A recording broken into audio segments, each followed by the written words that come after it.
The courtroom felt unusually tense that morning, the kind of tension that settles into the air before anyone even speaks.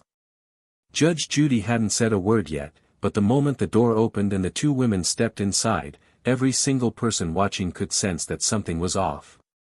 One walked with the stiff, self-assured posture of someone who believed the world owed her respect. The other moved quietly, almost cautiously, like she had learned to shrink herself just to survive another day. Neither of them knew that within minutes, the entire dynamic of this case would turn upside down, because Judge Judy was already studying them, already noticing everything they thought they were hiding. The plaintiff, a single mother named Emily Carver, took her seat with a kind of exhausted bravery etched into her face. She clutched her worn black binder against her chest as if it were a shield. Her breathing was shallow, her eyes red from nights spent worrying about more than any parent should ever have to endure. She was here because she believed she had been wronged, fired without warning, without reason, and at the worst possible time. But she was also here because she had no other choice. When you're a mother raising a child alone, every paycheck matters, every hour counts, and every injustice hits harder than most people realize. Across the aisle sat her former boss, Madeline Pierce, a woman who looked like she believed she belonged on a magazine cover instead of inside a courtroom. She wore a tailored navy blazer with sharp silver buttons, her hair styled perfectly, her chin lifted just enough to signal superiority. Madeline didn't just walk into the courtroom, she arrived as if stepping onto a stage she thought she owned. Her leather folder rested neatly under her arm, her nails polished to a reflective shine. Everything about her appearance screamed precision, control, and an unshakable confidence that she had nothing to worry about. But Judge Judy doesn't care about polished surfaces. She cares about the truth. Emily kept her head slightly bowed, but anyone paying attention could see the determination beneath the fatigue. She wasn't here to attack anyone. She wasn't here to cause drama. She was here because the life she fought so hard to hold together had nearly collapsed the moment she lost her job. Rent, groceries, her son's inhaler refills, school supplies, everything depended on the income she had suddenly been denied. And sitting across from her was the woman who had taken it all away with a simple signature on a termination form. Before the case even began, Madeline made her presence felt with a faint but unmistakable smirk. It was subtle, the kind of smirk someone gives when they already believe the final score is in their favor. She crossed her legs gracefully, laid her folder on the table with deliberate precision, and glanced at Emily with the cold detachment of someone who had already written her off as irrelevant. That single glance spoke volumes. You won't win. I have the power here. I'm the one who decides your future. But the moment Judge Judy sat down, Madeline's confidence hardened into something sharper. She lifted her chin higher, straightened her shoulders, and began tapping her pen on the folder as if warming up for a performance. She was ready to present herself as the composed, rational business owner who had simply made a necessary choice. In her mind, she wasn't the villain, she was the authority. She was ordered. She was a leader. Emily, on the other hand, held herself as if carrying the weight of two people, herself and the little boy waiting for her at home. She clutched the binder tighter every time she inhaled. She blinked rapidly, trying to keep tears at bay, not because she wanted sympathy but because she needed strength. The courtroom wasn't just a place for justice today, it was the one remaining hope she had left to save her stability, her dignity, and her ability to take care of her child. Judge Judy observed both of them with the precision of a surgeon. Her eyes moved from Madeline's smirk to Emily's trembling hands, then back to the defendant's overly confident posture. It took less than 30 seconds for her to understand who was desperate and who was arrogant. Judge Judy has seen every personality type imaginable walk through her courtroom doors, but she has a particular instinct for spotting entitlement, and Madeline carried that energy like a perfume. As the judge asked both women to state their names, you could already hear the difference in their voices. Emily's voice quivered slightly, but every syllable carried authenticity. She introduced herself respectfully, with the soft steadiness of someone who didn't fight often, but fought hard when she had to. Madeline's introduction, in contrast, was crisp, rehearsed, and tinged with the rigid tone of someone used to controlling narratives. She said her name was like a brand, not an identity. The moment Judge Judy opened the case file, the atmosphere changed. Emily watched nervously as the judge scanned the documents with sharp focus. Madeline leaned forward slightly, unaware that her own body language betrayed her eagerness to maintain the upper hand. She believed this would be quick. Simple. A formality. She thought she would walk out untouched, her reputation intact. But what she didn't know, what she couldn't possibly have predicted, was that this case contained something she hadn't accounted for, her own mistakes. The lies she told herself had hardened into overconfidence. She had walked into this courtroom believing she controlled the story, but she hadn't accounted for the one person who could read her like an open book. Judge Judy closed the folder slowly, folded her hands, and locked eyes with Madeline.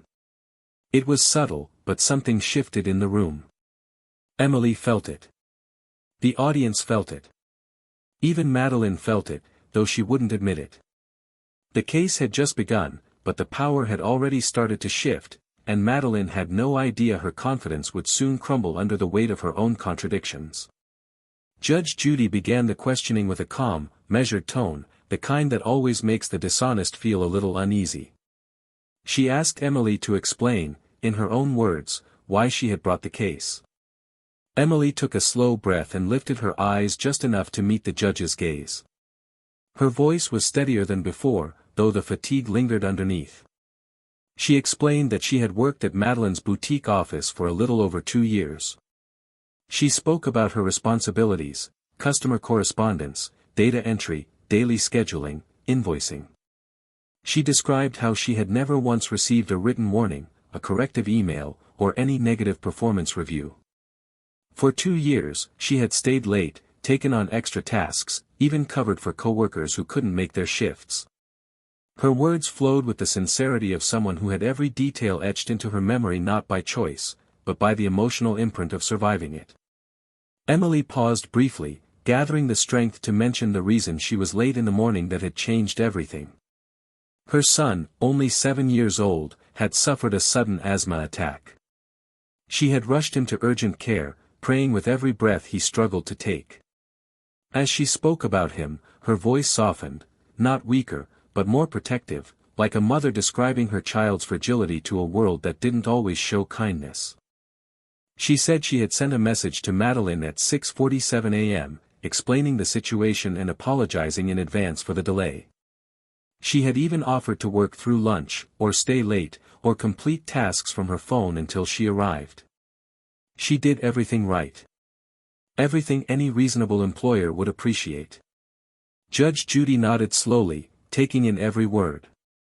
Then she turned to Madeline.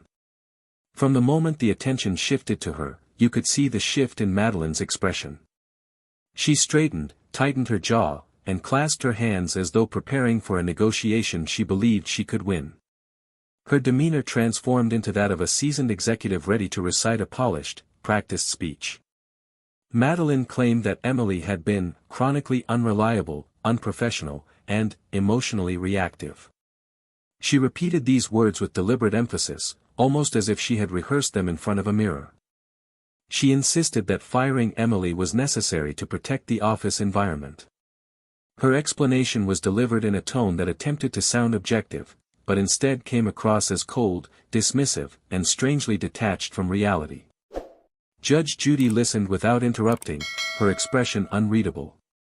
Madeline went on, insisting that Emily had been late multiple times, though she faltered when pressed for specific dates. She spoke vaguely, dodging details, circling back to phrases like overall performance and poor attitude. She tried to shift the blame onto Emily, painting herself as a reasonable employer simply enforcing standards. But everything about her explanation felt too polished, too conveniently vague, too lacking in the concrete evidence that truthful people naturally provide.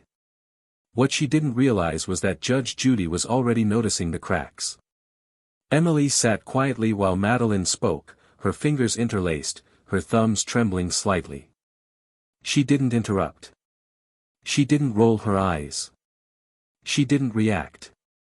She simply waited, waited for a moment where she could finally tell the truth that had been overshadowed for far too long. When Judge Judy asked Madeline whether she replied to the message Emily had sent the morning of the emergency, Madeline hesitated. Just for a second. Just long enough for the truth to leak through the thin veneer she had crafted around her version of events. Her response came out stiff, "I don't recall receiving any message." But that answer didn't match her earlier claim that she had addressed the lateness at the time. Judge Judy's eyebrow lifted almost imperceptibly. Emily's attorney, a quiet figure who had barely spoken, shifted in his seat, sensing the importance of that tiny inconsistency. Judge Judy pressed again. "You didn't recall receiving any message? Or you didn't receive one at all?" Madeline's posture stiffened further. She repeated, "I don't recall," but the once confident tone had turned brittle. Emily opened her binder gently and slid forward a printed copy of the message thread, time-stamped and clearly marked as read. Her hand shook, but the evidence didn't. Judge Judy studied the printout carefully. Her silence echoed through the room, carrying a weight that pressed down on everyone present, especially Madeline, whose breathing had grown shallow. The judge then asked a question that, on the surface, seemed simple, but had the power to dismantle an entire false narrative. If this employee was allegedly late multiple times, where are the written warnings? Where are the emails? Where are the notes? Where is any record of progressive discipline? Madeline shifted in her seat, tilting her chin upward as though preparing to deflect again. But her voice cracked slightly when she answered, "We handled issues verbally. I don't believe in formal documentation for minor incidents." Judge Judy didn't blink. "Yet you believe in firing someone. That's not minor." Madeline's lips tightened. Emily watched quietly, her eyes wide, not out of victory, but out of disbelief that the truth was finally being seen. She hadn't expected anything more than fairness. She hadn't expected sympathy. She simply wanted someone to recognize what had truly happened. Judge Judy continued her questioning, her voice starkly neutral. She asked about Emily's work history, her performance, her dedication. Emily answered with humble clarity, speaking not like someone trying to win a case, but like someone who had lived every word she spoke. Then Judge Judy returned to the timeline. The lateness. The emergency. The message. The termination that came the very next day. And then she asked the question that made Madeline's confidence falter for the first time. Why was she fired the day before her quarterly bonus was due to be paid? The air thickened instantly. Madeline blinked. Emily held her breath. The room grew impossibly still. Judge Judy wasn't just probing now, she was unraveling something. And Madeline knew it. She just wasn't ready to admit it. Not yet. The moment Judge Judy asked about the bonus, the atmosphere inside the courtroom shifted from tense to explosive. It wasn't loud. No one gasped. No papers flew, no chairs scraped. The shift didn't come from sound, it came from silence. A heavy, pointed silence that wrapped around Madeline like a tightening rope. She swallowed, her throat moving sharply, and for the first time since walking in, she looked genuinely unsettled. Emily didn't move. She didn't blink. She knew how important that question was. She had known it every day since the termination, every day she'd checked her account, knowing her bonus was supposed to arrive, and every day it hadn't. It wasn't just money. It was months of extra hours. It was proof that she had worked hard. It was a cushion she had counted on to keep her household afloat. And it was taken from her the moment her boss decided she was expendable. Madeline cleared her throat. The timing was coincidental, she said, but the confidence she once held had melted into something thinner, weaker. The decision had been made earlier. It had nothing to do with her bonus. Judge Judy leaned back slightly, fixing Madeline with the kind of stare that never bodes well for the person on the receiving end. Coincidental, she repeated, each syllable crisp, like a stone skipping over water before sinking. So you expect me to believe that after 2 years of employment, no prior written warnings, no documentation of performance issues, and on the very week your employee's bonus is due, you decide, suddenly, that she is no longer fit to work for you? Madeline's jaw tensed. I had concerns about her professionalism. Concerns that you never wrote down, Judge Judy fired back. Concerns you never emailed. Concerns you never recorded. Yet concerns serious enough to immediately strip her of her income. Madeline opened her mouth, but no words came. Emily glanced at the printouts resting on the table in front of her. She didn't feel triumph. She didn't feel vindicated. She felt the same crushing heaviness she had carried for weeks, the heaviness of being powerless, of watching life unravel. And she hoped, desperately, that someone would finally understand how much damage had been done. Judge Judy turned her attention to the message thread again, tapping the page lightly with her finger. You read this message, she said to Madeline, tapping once. You saw the emergency, tap. You chose not to respond, tap. And instead of acknowledging a medical crisis involving her child, you fired her the next day. Madeline shifted in her seat. Her polished nails clicked faintly against one another as she intertwined her fingers too tightly. I didn't know the severity, she said weakly. That's because you didn't ask, Judge Judy snapped. You didn't ask because you didn't care. And you didn't care because you had already decided to get rid of her. The words hit the room like a weight.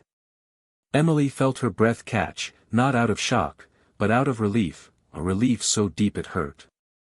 For the first time, someone was saying out loud the things she had been replaying in her mind every night, long after her son fell asleep. Madeline tried to regain her footing. She sat up straighter, tightened her blazer, and lifted her chin. I run a business. I need employees who can prioritize their responsibilities. I can't allow. Judge Judy cut her off sharply. You can't allow what? A mother to care for her child during a medical emergency. Madeline froze. The judge's voice grew firmer, each word methodical and deliberate. Let me tell you something, Miss Pierce. You don't get to punish someone for being a parent. You don't get to retaliate because an employee needed one single morning to attend to a sick child. And you certainly don't get to hide behind vague accusations of unprofessionalism, when the only unprofessional behavior I'm seeing is yours. Emily's eyes stung. She clasped her hands together, pressing her thumbs into each other to keep from crying. She didn't want pity. She wanted fairness. She wanted acknowledgement. She wanted assurance that the world wasn't as cruel as it had felt when she'd walked out of Madeline's office with a cardboard box and shaking legs. Judge Judy flipped through the employer's submitted documents, policy sheets, employment agreements, time logs, and then set them down abruptly. There is nothing in here, she said, tapping the thin stack with frustration, that supports your claims. Nothing that shows a pattern of lateness. Nothing that shows any issue with her performance. Nothing at all, that justifies your decision. That's not entirely accurate, Madeline began. Oh, it is entirely accurate, Judge Judy interrupted. And you know it. Madeline's face was drained of color. There's something else, Emily said quietly, gathering her courage. Judge Judy nodded for her to continue. Emily took a deep breath. The day I was fired, that was also the day I was supposed to receive my annual performance feedback. I didn't even get that. I wasn't given a conversation. I was handed a form and escorted out. Madeline's eyes flicked toward her sharply. Judge Judy turned to the defendant. Is that true? Madeline parted her lips, hesitated, and finally muttered, I didn't have time for the review. You had time to fire her, the judge replied coldly. But not time to evaluate her performance. Interesting priorities. Emily felt her throat tighten again, not out of fear this time, but out of validation. Someone was finally cutting through the fog of excuses and exposing what she had endured. Judge Judy leaned forward, her gaze unwavering. It appears to me that you terminated this employee in bad faith, possibly to avoid paying the bonus she properly earned. And I don't tolerate employers who manipulate the system to save themselves money at the expense of honest workers. Madeline's composure cracked. She looked away, her eyes darting across the room as though searching for an escape hatch that didn't exist. Judge Judy wasn't finished. She never is when injustice is still hanging in the air. Judge Judy let the silence linger for a moment, long enough for the weight of everything said to settle on Madeline's shoulders like a lead coat she could no longer shrug off. The defendant's confidence, once so polished and impenetrable, now sat cracked and uneven. She looked smaller somehow. Less controlled. As if the facade she had worn for so long had begun to crumble under the pressure of truth. Emily watched with wide, anxious eyes, unsure of where this would lead. She wasn't someone who celebrated another person's downfall. She wasn't vindictive. Even after everything she had endured, she carried no desire to see Madeline humiliated. All she wanted, perhaps all she had ever wanted, was to be treated fairly. To be seen as a human being. To have her effort, her dedication, and her sacrifices recognized rather than erased. Judge Judy turned to Emily again. You said you stayed late during several busy periods. Did you receive overtime pay for those additional hours? Emily shook her head softly. No, Your Honor. I was told the budget was tight. I didn't want to cause problems, so I let it go. Madeline blinked rapidly at that answer, as if realizing the mistake in letting such information surface. Judge Judy's gaze sharpened. Did you expect her to complete these extra tasks without compensation? Madeline's voice came out quiet, the brashness gone. We were all putting in extra hours. It was a team effort. Emily winced slightly. I was the only one without childcare support, she said, her voice barely louder than a whisper. I always picked up the extra work because I didn't want to seem ungrateful for the job. But it was hard. I would bring my son to the office sometimes and sit him in the break room with coloring books. I didn't complain. I just wanted to be good at my job. The room went still again. Judge Judy's eyes narrowed. And this is the employee you chose to fire over a single late morning caused by a medical emergency? Madeline's silence was an answer in itself. Let's be very clear, Judge Judy continued. Retaliation against an employee for dealing with a child's health crisis is not only morally reprehensible, it is legally questionable. And firing her the day before her bonus was due to be paid raises a red flag that could be seen from space. Madeline's hands twisted together, her fingers lacing and unlacing as if chasing a rhythm that could calm her.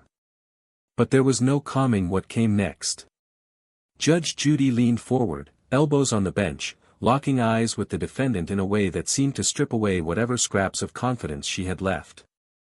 You drastically underestimated the intelligence of this court.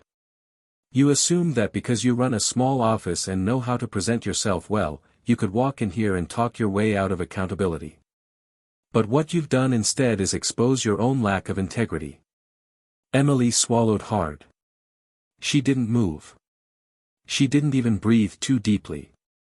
It felt like the world had paused just long enough for justice to finally catch up to her life. Judge Judy continued, her tone unwavering. Here's what I see, you had a dedicated employee who worked hard, sacrificed time with her child, took on responsibilities beyond her role, and showed loyalty to your business. And when she needed compassion for the first time, just once, you showed her the door. That's not leadership. That's exploitation. Madeline's eyes glistened, though whether from anger or embarrassment was impossible to tell. Judge Judy lifted the termination form. You listed performance issues. Yet you provided no evidence of such issues. She lifted the message printout.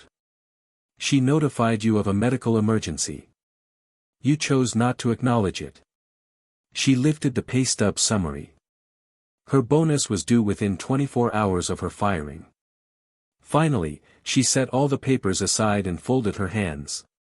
Nothing about this adds up unless I consider the possibility that you fired her intentionally to avoid paying her what she was owed. Madeline inhaled sharply. That's not. It is, Judge Judy snapped. And I'm ruling as such. Emily's heart pounded so loudly she could hear it in her ears. She pressed a hand to her chest, not to steady herself but to reassure herself that this moment was real, that she wasn't dreaming, that someone was finally fighting for her instead of against her. Judge Judy straightened in her seat. Here is my judgment: you will pay the plaintiff her full bonus amount, her missed overtime compensation, and additional damages for wrongful termination. Madeline's jaw dropped. She blinked several times, as if trying to process the totality of the ruling. Her lips parted, but for once, she had nothing to say. No argument. No spin. No deflection. Her silence said everything. Emily lifted a trembling hand to her mouth, the shock written across her face. Tears collected in her eyes, not the tears of fear or panic she had carried for weeks, but the tears that come from finally feeling protected after too long spent waiting for someone to stand up for her. Judge Judy looked at her gently. You deserved better, she said. And today, you're going to get it. The word struck Emily with such force that she had to look down, letting the relief wash over her like warm sunlight she hadn't felt in months. She whispered a soft, grateful, "Thank you, Your Honor," barely audible, but full of emotion. Meanwhile, Madeline sat frozen, her composure dissolved into a stiff, pale stillness. She didn't smirk.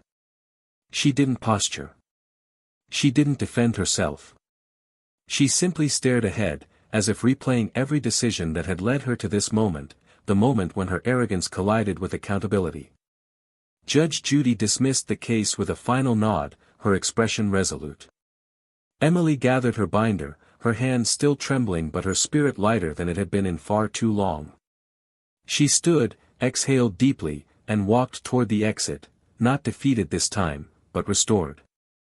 And as Madeline remained seated, absorbing the consequences she had spent weeks denying, one truth became unmistakably clear. Power may protect you for a while. Appearance may impress for a moment. But when entitlement collides with truth inside Judge Judy's courtroom, the truth always wins.